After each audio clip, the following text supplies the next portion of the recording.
നമസ്കാരം. മലയാളി വാർത്തയിലേക്ക് സ്വാഗതം.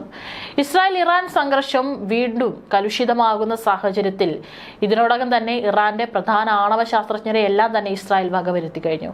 ഇപ്പോൾ ഏറ്റവും ഒടുവിലായിട്ട് ലഭിക്കുന്ന റിപ്പോർട്ടുകൾ പ്രകാരം ഇറാന്റെ പരമോന്നത നേതാവ് അയത്തുള്ള അലി ഖമനേയിയെ ഈ കൂട്ടത്തിൽ വധിക്കാൻ ഇസ്രായേൽ പദ്ധതിയിട്ടിരുന്നു എന്നാണ്.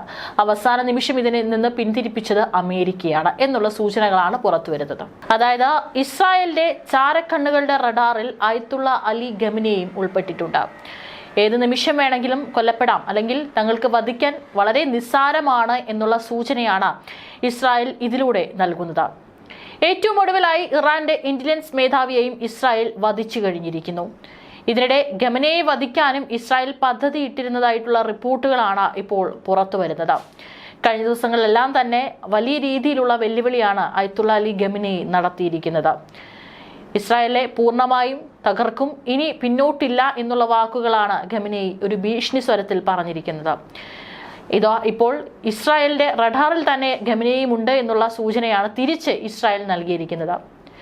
പക്ഷേ ഖമനേയിയെ വധിക്കാനുള്ള ശ്രമം തടഞ്ഞത് അമേരിക്കൻ പ്രസിഡന്റ് ഡൊണാൾഡ് ട്രംപ് ആണെന്നും കൂടി റിപ്പോർട്ടുകളുണ്ട്.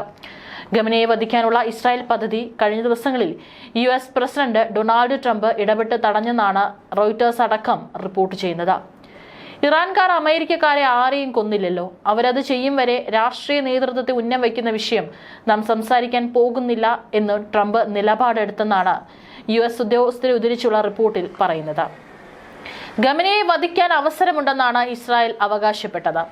ഇക്കാര്യം US മുന്നിൽ ഒന്നിലേറെ തവണ അവതരിപ്പിച്ചെങ്കിലും ട്രംപ് തള്ളിക്കളഞ്ഞു. ഇതിനോടകം തന്നെ പല ഉന്നത നേതാക്കളെയും ഇസ്രായേലിന്റെ മൊസാദ് വധിച്ചത് എങ്ങനെയാണെന്ന് കണ്ടതാണ്. എത്ര സുരക്ഷിതമെന്ന് ഒളിച്ചാലും അല്ലെങ്കിൽ വലിയ സുരക്ഷാ അകമ്പടിയോടുകൂടി നടന്നാലും അതിനുള്ളിലേക്ക് നുഴഞ്ഞു കയറിക്കൊണ്ടാണ് മൊസാദ് അവരെ എല്ലാം തന്നെ വകവരുത്തിയത്. ഇപ്പോൾ മാളത്തിലിരുന്ന് വെല്ലുവിളിക്കുന്ന ഖമനേയിയെയും കൊലപ്പെടുത്താൻ ഇസ്രായേലിലെ വളരെ നിസ്സാരമായിട്ടുള്ള സമയം മാത്രം മതി എന്നുള്ള സൂചനയാണ് ഇതിലൂടെ നൽകുന്നത്. US ഫോക്സ് ടിവിയുമായുള്ള അഭിമുഖത്തിലാണ് ഈ റിപ്പോർട്ടിനെ കുറിച്ച് പ്രതികരിക്കാൻ ഇസ്രായേൽ പ്രധാനമന്ത്രി പക്ഷേ ബെഞ്ചമിൻ നെതന്യാഹു വിസമ്മതിച്ചു. ഇറാന്റെ ഇസ്ലാമിക് റവല്യൂഷണറി ഗാർഡ് കോർപ്സിന്റെ ഇന്റലിജൻസ് മേധാവി ബ്രിഗേഡിയർ ജനറൽ മുഹമ്മദ് കസേമിയും ഡെപ്യൂട്ടി ജനറൽ ഹസൻ മൊഹാക്കിക്കും ടെഹ്റാനിൽ ഇസ്രായേൽ നടത്തിയ വ്യോമാക്രമണത്തിൽ കൊല്ലപ്പെട്ടതായി ഇസ്രായേൽ പ്രധാനമന്ത്രി ബെഞ്ചമിൻ നെതന്യാഹു സ്ഥിരീകരിച്ചിട്ടുണ്ട്. ഫോക്സ് ന്യൂസിന് നൽകിയ അഭിമുഖത്തിലാണ് അദ്ദേഹം ഇക്കാര്യം സ്ഥിരീകരിച്ചിരിക്കുന്നത്. വെള്ളിയാഴ്ച മുതൽ ഇസ്രായേൽ നടത്തിയ ആക്രമണങ്ങളിൽ 14 ഇറാനിയൻ ആണവ ശാസ്ത്രജ്ഞർ കൊല്ലപ്പെട്ടുവെന്നാണ് ഇസ്രായേൽ മാധ്യമങ്ങൾ അവകാശപ്പെട്ടത്. ഇതിന് പിന്നാലെയാണ് നെതന്യാഹു ഇത് സ്ഥിരീകരിച്ചുകൊണ്ട് രംഗത്ത് വരുന്നത്. ഇറാന്റെ ആണവ പദ്ധതിയിൽ പ്രവർത്തിച്ചവരെയും ഇസ്രായേൽ ആക്രമണങ്ങളിൽ കൊല്ലപ്പെട്ടവരുമായ 9 ശാസ്ത്രജ്ഞരുടെ പട്ടിക ഇസ്രായേൽ പ്രതിരോധ സേന പുറത്തുവിട്ടിരുന്നു. ഇറാനെ ആക്രമിക്കും മുമ്പ് ട്രംപിനെ അറിയിച്ചിരുന്നുവെന്നാണ് അദ്ദേഹം പറയുന്നത്. ജൂൺ 15 ഞായറാഴ്ച നടന്ന ഏറ്റവും പുതിയ ആക്രമണങ്ങളിൽ തങ്ങളുടെ പുതിയ തരം ബാലിസ്റ്റിക് മിസൈൽ ഉപയോഗിച്ചതായും ഇറാൻ വ്യക്തമാക്കി കഴിഞ്ഞിട്ടുണ്ട്. ഇതിന്റെ പ്രഹരശേഷിയുടെ വ്യാപ്തി എത്രത്തോളമാണ് എന്നത് പുറത്ത് വരാനിരിക്കുന്നതേയുള്ളൂ. ഇറാൻ ആക്രമണങ്ങളെ ഫലപ്രദമായി ചെറുക്കാൻ ഇസ്രായേലിന് കഴിയാത്തത് ലോകരാജ്യങ്ങളെയും അമ്പരിപ്പിച്ചിട്ടുണ്ട്. മിസൈൽ പ്രതിരോധ സംവിധാനങ്ങളിൽ അഹങ്കരിച്ചിരുന്ന ഇസ്രായേലിനെ സംബന്ധിച്ച് ഈ സംഭവം നിലനിൽപ്പിന് തന്നെ അപകടകരമായി മാറിയിരിക്കുകയാണ്. ഹിസ്ബുള്ളയും ഹമാസ് മുൻപ് നടത്തിയിരുന്ന ആക്രമണങ്ങളെ പ്രതിരോധിച്ച് ലോകത്തിനു മുന്നിൽ വിസ്മയം സൃഷ്ടിച്ച ഇസ്രായേൽ സ്വപ്നത്തിൽ പോലും പ്രതീക്ഷിക്കാത്ത തിരിച്ചടിയാണ് അവർക്കിപ്പോൾ ലഭിച്ചുകൊണ്ടിരിക്കുന്നത്. മണിക്കൂറുകളോളം നീണ്ടുനിന്ന ആക്രമണ പരമ്പരയ്ക്ക് ഗാസിം ഗൈഡഡ് ബാലിസ്റ്റിക് മിസൈൽ ഉപയോഗിച്ചാണ് ഇറാൻ ആക്രമണം നടത്തിയതെന്നാണ് CNN ഉൾപ്പെടെ റിപ്പോർട്ട് ചെയ്തിരിക്കുന്നത്.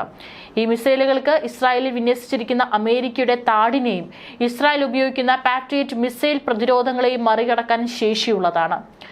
അതിനിടെ ഇറാൻ ഇസ്രായേൽ സംഘർഷം തുടരവെ സമാധാനം പുനഃസ്ഥാപിക്കണമെന്ന അവകാശവുമായി ട്രംപ് രംഗത്ത് വന്നിരുന്നു. ചർച്ചകൾ പിന്നണിയിൽ പുരോഗമിക്കുകയാണെന്നും ട്രംപ് ട്രൂത്ത് പോസ്റ്റിലൂടെയും പറഞ്ഞു.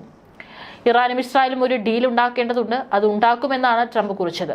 മുൻപ് ഇന്ത്യ പാകിസ്ഥാൻ സംഘർഷം ഉടലെടുത്തപ്പോൾ ഇരു രാജ്യങ്ങൾക്കുമിടയിൽ ഡീൽ ഉണ്ടാക്കാൻ തന്റെ ഇടപെടൽ വിജയകരമായിരുന്നുവെന്ന അവകാശവാദത്തോടെയാണ് ട്രംപ് ഇക്കാര്യം പറയുന്നത്.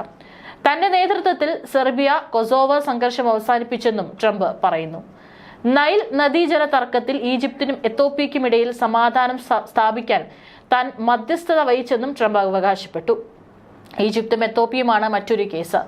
നൈൽ നദിയുമായി ബന്ധപ്പെട്ട വലിയ അണക്കെട്ടിനെ ചൊല്ലിയുള്ള സംഘർഷം എന്റെ ഇടപെടൽ കാരണം ഇപ്പോൾ അവിടെ സമാധാനമുണ്ട്, അതങ്ങനെ തന്നെ തുടരുമെന്നാണ് ട്രംപ് കുറിച്ചത്.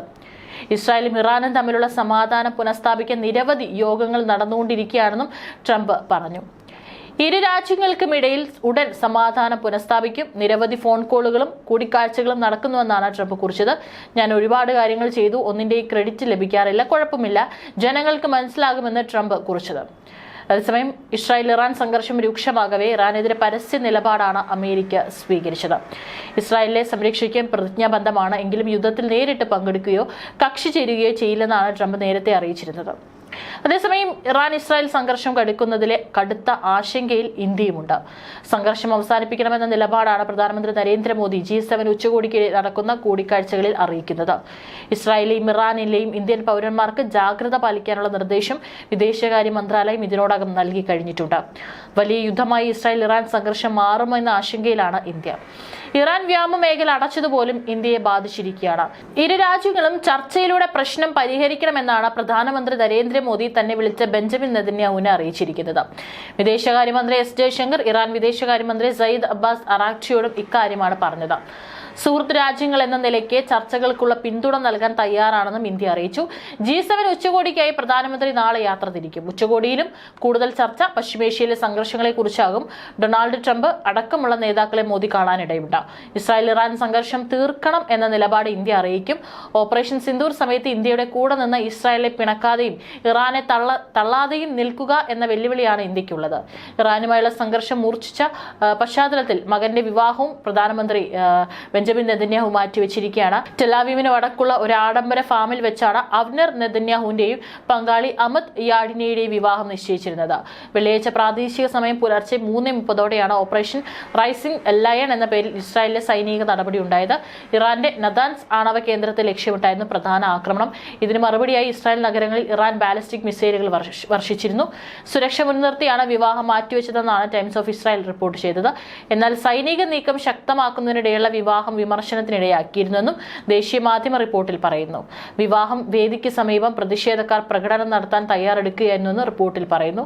അതേസമയം ഇസ്രായേലുമായുള്ള സംഘർഷം രൂക്ഷമാകുന്ന സാഹചര്യത്തിൽ ലോകത്തെ തന്നെ അല്ലെങ്കിൽ ലോക വ്യാപാരത്തെ തന്നെ പ്രധാന പാതയായ ഹോർമസ് കടലിടുക്ക് അടയ്ക്കുന്നതിനെ കുറിച്ച് ഇറാൻ ആലോചിക്കുന്നതായി റിപ്പോർട്ട് ഇപ്പോൾ പുറത്തു വരുന്നുണ്ട്. ഇറാനിയൻ വാർത്താ ഏജൻസി തന്നെയാണ് ഇക്കാര്യം റിപ്പോർട്ട് ചെയ്തിരിക്കുന്നത്. ഈ നീക്കം എണ്ണവില കുതിച്ചു വരുന്നതിനും യുദ്ധം വ്യാപിക്കുന്നതിനും കാരണമാകുമെന്നാണ് ചൂണ്ടിക്കാണിക്കപ്പെടുന്നത്.